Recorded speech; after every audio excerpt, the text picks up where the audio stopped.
Hello, we're back after our winter break for the Redbrick Sport podcast. This week I'm joined by Harry.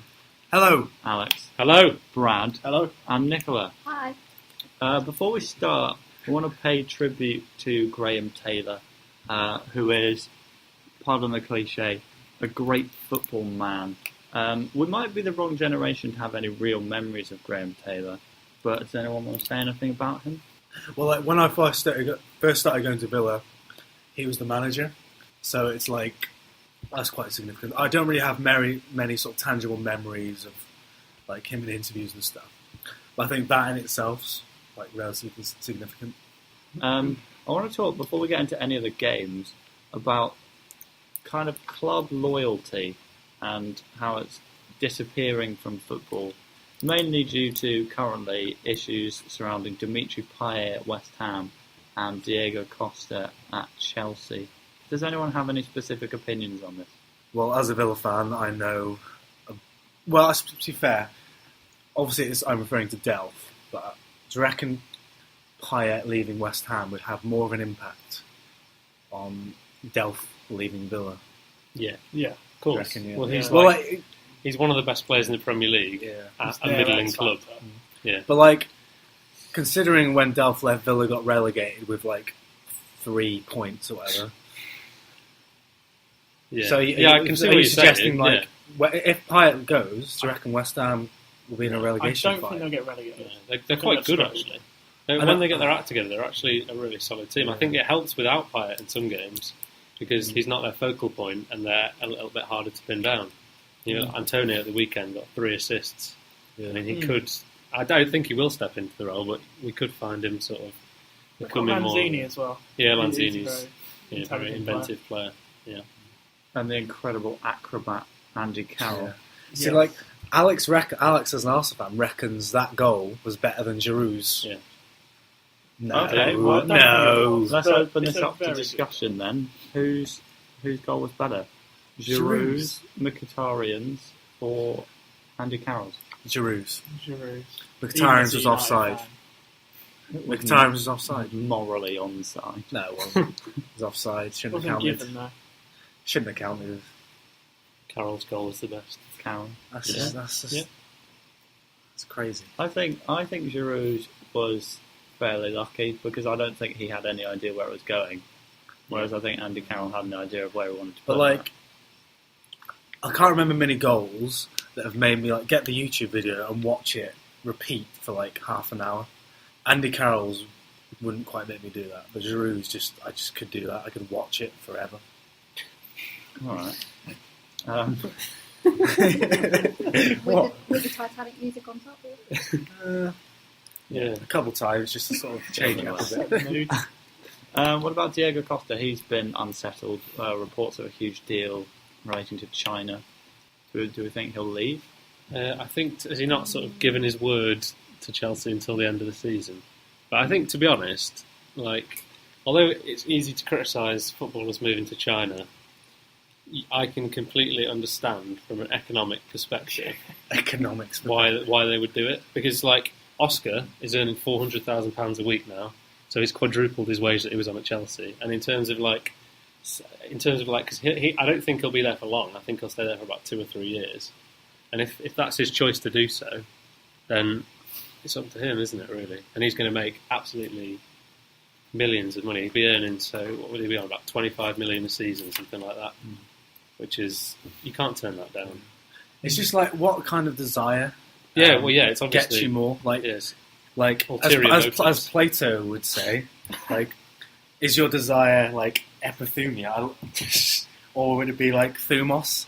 Yeah. So thumos Good is point, like that. thumos is like a concern for honour. So Yeah. like you want to have like a good standing. So that would be just stay at Chelsea and be the Prem top goal scorer. And then epithumia would be like desire for money, like appetite for like I didn't think Plato was going to get brought into a football podcast. There you have it. That from a man who advocated mating ceremonies once a year where your mate is picked out of a hat for you. That's what we're looking at here. That the same Plato, or we? Yeah, Plato. It's the same Plato. All right, the way I look at it is that from a public perspective, it's like having someone who's won the lottery. You're like, oh, good for them. And then they win the lottery again, and you're like, well, that's just a bit unfair. That's what I think a lot of the public see moves like that are. Yeah, because they're earning millions anyway, aren't they? Yeah, they think, oh, well, he's a multi-millionaire anyway, why does it matter? But I think they're short careers, and you have the chance, if you take a China offer, to basically secure your family's future for generations. Yeah, Costa does do a lot of charity in Brazil, with, like obviously the favelas and stuff, and thinking about how much he could give back. Do that, yeah. I think it's quite interesting. A lot of the players that have moved there are South American as well. So you've got like Oscar, Tevez, Alex Teixeira, and you've got a few that have been there. There was a guy, I think his name is Dario Conca, something like that, and he's been there for like 6 years in China. And I think like 3 years ago he was like the 4th best paid player in the world. So it just shows you it's not. It's been sort of in the mainstream media a little bit more, but it's been going on for quite a while now, really. I think the other thing to remember is that it's essentially what the Premier League was doing before this and the MLS started doing it. So, well, we better move on to some actual games. Sunday was Merseyside versus Manchester, as Sky Sports branded it, and it was advantage Merseyside. But let's start with the draw at Old Trafford. Man United 1-1 with Liverpool. What do we make of this game? It's interesting. I think it would have been a better game if United took the lead. It was a weird one. Usually, you'd assume that a game would be better if the away team takes the lead, and then it's But I don't know. It was a strange game. I said it was a non-event at the time. Yeah, see, I'm Felt not sure. a bit like that. Like it was just sort of. It was going to almost like the result had been predetermined, and it was going to play out that way. I just didn't find it that interesting. And there's the whole Rooney thing as well. Didn't Martin Tyler say something like it's written in the stars, something like that? Could and then Rooney was awful. And then didn't he pass it straight to Emre Can as soon as he said that? That's it. Martin Tyler loves a bit of Man United narrative. He does. Yeah, he does. I don't think either side deserved to win, No. to be honest. I think a draw's a fair result. But at the same time, a draw doesn't really help either of them. No, Which no, is that's a problem. that's the Man United have been doing really well because they've gone from 6th to 6th, and then they went from 6th to 6th again on their run of victory. So they've done really well. That's crazy how that. It has happened though. unbeaten in 12 games and still sick. Why was Pogba struggling so much to mark Jose Font, and then at half-time not? Okay. Lovren. I've even written down Font right there. I mean, maybe you know something we don't. He does want to move, doesn't in the future. Font to Liverpool. Why was Pogba struggling to mark Lovren so much, and then at half-time just sort of standing off him in the second half, and then he was getting blocked a run? off by Clavan. But even still, after block off, he was turning around. He had no idea where he was. It seemed in the corners, and even when he did manage to connect with headers, the headers were pretty awful. They didn't really seem to be looking at. He's got the height, but I don't actually think he's ever been a very good header of the ball. I don't know whether you should have him back defending corners. It makes you sceptical on Mourinho's claim that he would make a really good centre back. Yeah. That's just tripe as far as I'm concerned. Yeah. No, he wouldn't make a good centre back. He'd be like John Stones. Exactly the same. Poor John Stones.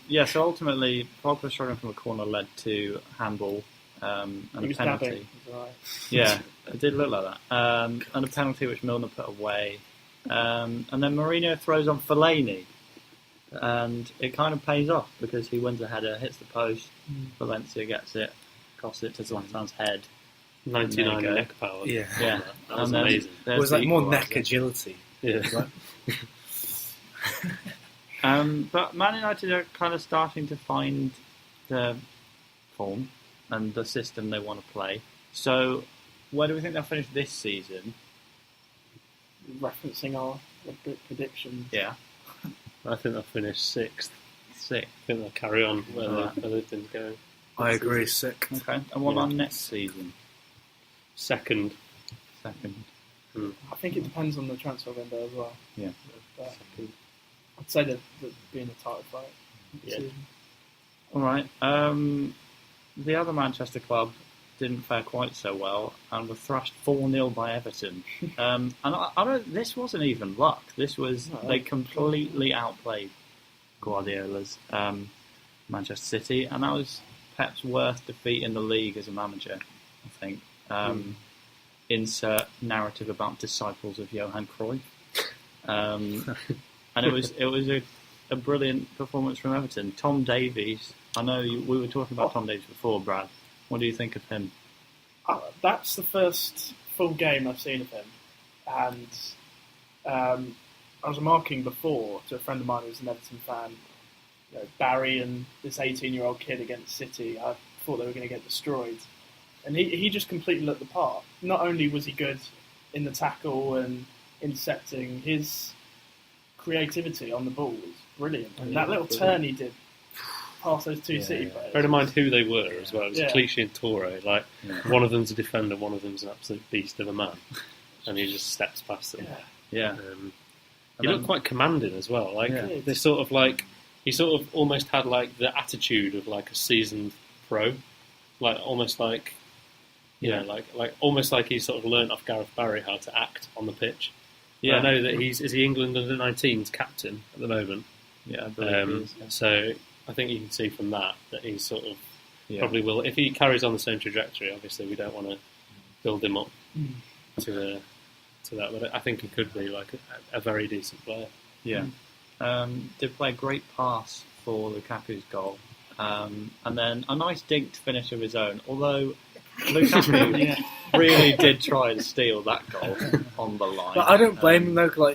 If you were Lukaku, he thought it might not have gone in because he's thinking City players are going to try and clear it. Yeah. So it's you've got to I'm a striker. make sure. I would have smashed that into the top net for sure. Yeah. Taken Lukaku doesn't have time to reason at that moment. Oh wait, this is an 18-year-old English midfielder. You can't rationalise the context. And then to top off the performance, Ademola Lookman, debut goal. Lovely little play. Fairly lucky because Stones tried to do exactly what everyone's been telling him to do and smash it out of play and then rebound it straight off someone. He sort of tried to play it up the pitch though as well. There was criticism saying he should have just sort of smashed it parallel to him. Yeah. I don't want to compare James Chester to John Stones here, but James Chester, I am. Of course I am. James Chester, if you ever watch him play, whenever he clears it, he's always no nonsense. It's always just directly in front of him. He never tries to sort of hook it up the field. He just goes, all right, bang, straight out. And if Johnson had done that, then it would have been 3-0 instead of 4-0. Yeah. Harry, I've got another question for you. Why can't Claudio Bravo save a shot on target?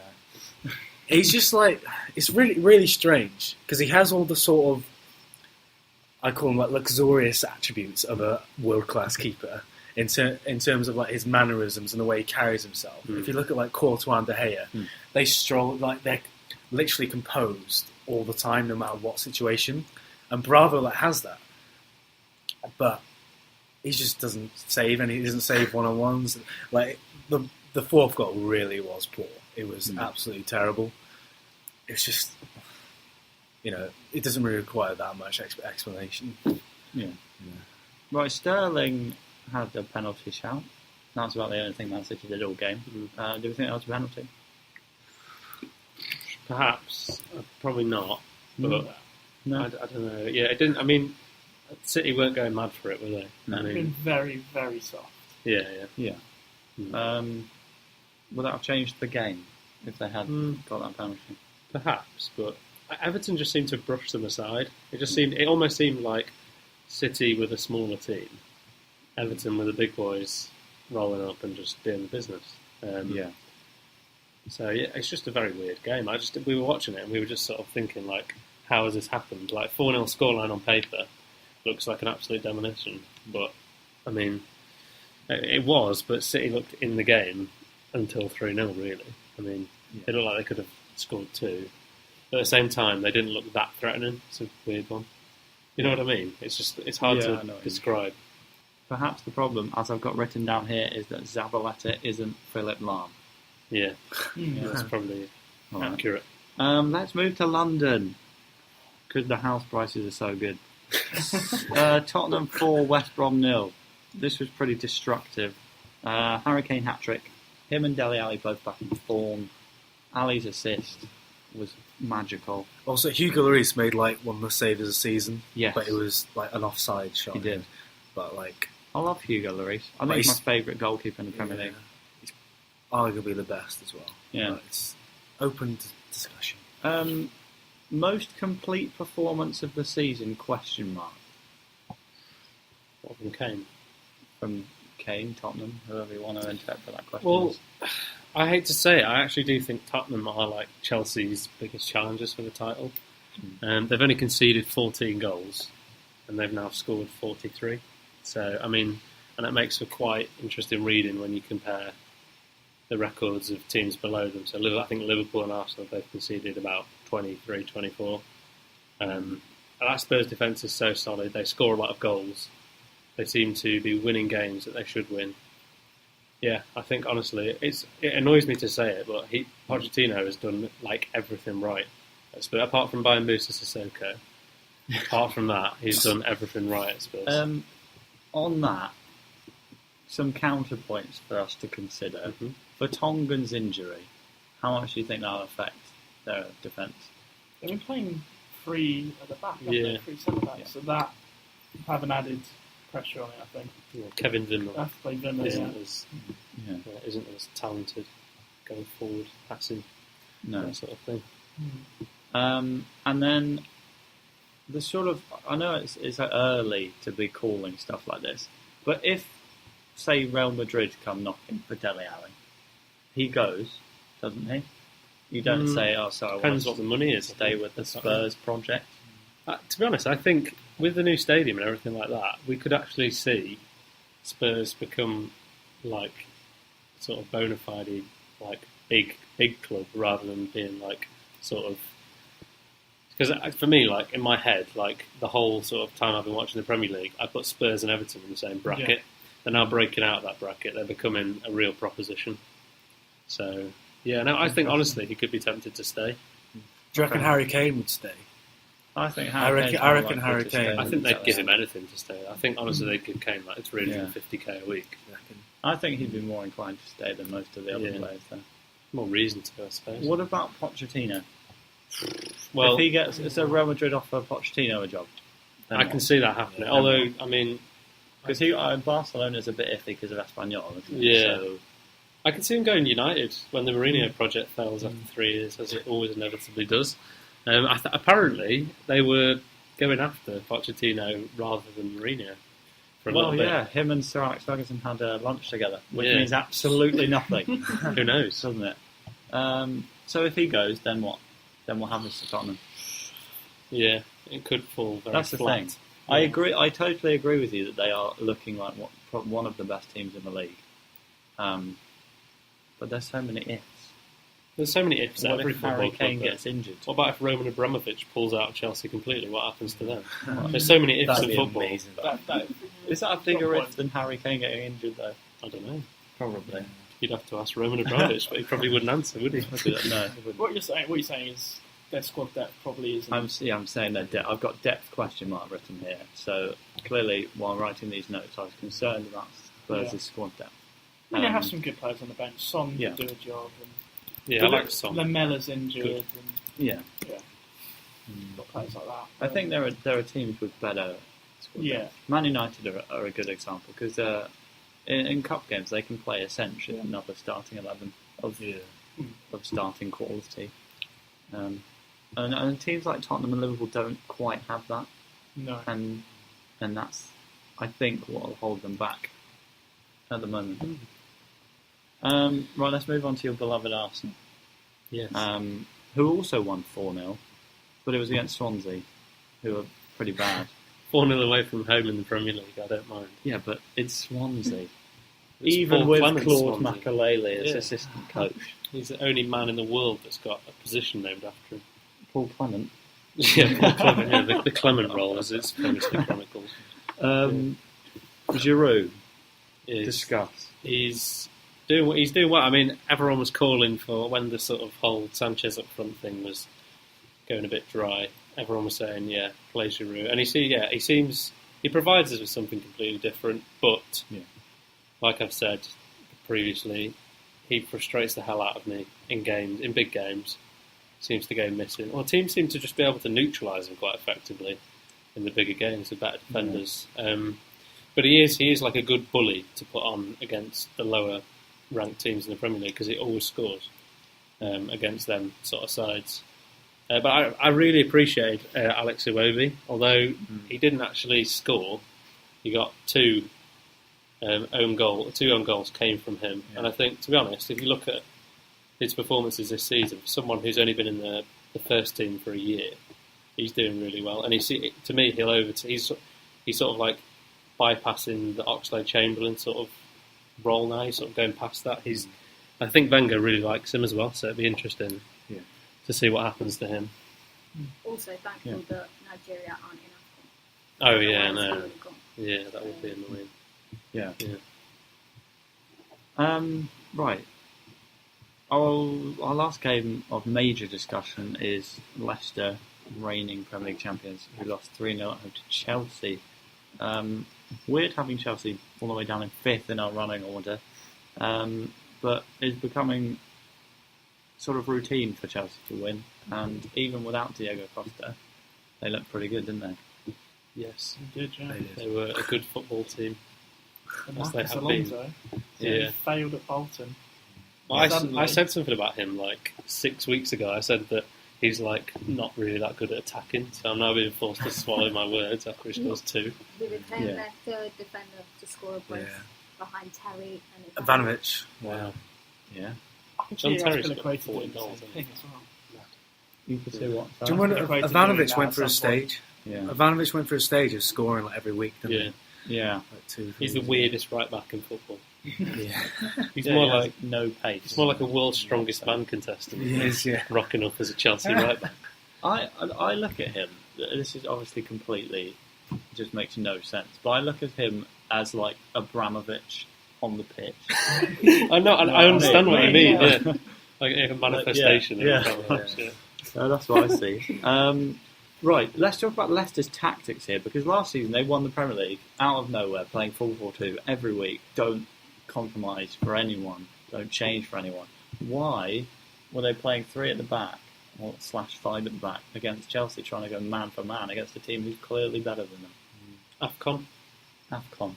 Yeah, they've got like 4 players Yep. at the African Cup of Nations. Yeah, Mahrez and Slimani were out. They needed a reshuffle. But I think it's probably tactical as well. But why? Why are you trying to match Chelsea man for man? Spurs did it. Yeah, but Spurs are a much better. I suppose the Premier League objective champions. tie. No, They should have been.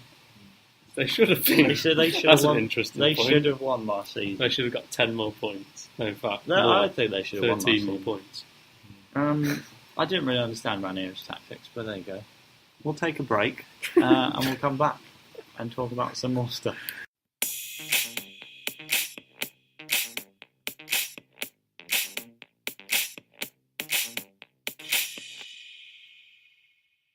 Right, we're back. Nicola's going to tell us all about the lower league, including an incredible away win for Wigan Athletic. So the Christmas period has seen many managerial changes across football leagues, and especially that first weekend of January, League One was just carnage. 27 out of the 72 EFL clubs no longer have the manager they started the season with. That's 37.5% that have been sacked already. In the Championship, Birmingham drew at home with Nottingham Forest. They sit in 12th on 36 points. It was a West Midlands derby as Wolves hosted Villa. Wolves won by 1-0, and it's the first time they've beaten Villa at home in the league since 1978.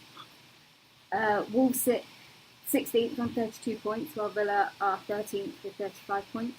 Villa are the only unbeaten Championship side at home this season, but they've also got 7 away defeats, which is the same as Burton Albion and Wigan. In League One, Coventry are really struggling. They're at the foot of the table on 21 points. They have changed manager. They now have Russell Slade in charge. They lost 1-0 away at Chesterfield, and it's the first time Chesterfield have beaten them at home in the league since 1960. Walsall, for me, provided one of the shocks of the weekend. They beat League One leaders Sheffield United 4-1, and it's the first time they've completed the league double over the Blades ever, and they sit 14th on 34 points. All right, thank you, Nicola. We were going to wrap up by talking about Burnley. Burnley. Tell us about Burnley's win. It's like, it was quite dramatic, wasn't it? Joey Barton comes on and scores the winner. This was in their 1-0 home win against Southampton. Yeah, very good result, that, isn't it? Yeah. They're just very good at home, aren't they? Formidable. Very, very good. Yeah, I think they have the third highest home points total in the Premier League. Something like that. Yeah. Is that third? Third or fourth highest, mad. something The like that. defence is very, very Yeah. good. Very Yeah. solid. And Heaton in goal is just Heaton's, brilliant. His the double save at the end, the second of the double save, was absolutely unreal. Yeah. All right. Appreciation for Burnley there. If you're a Burnley fan, well done for making it this far through our podcast. You heard from Nicola, Brad, Alex and Harry and myself, Dan, and we will be back next week. Goodbye.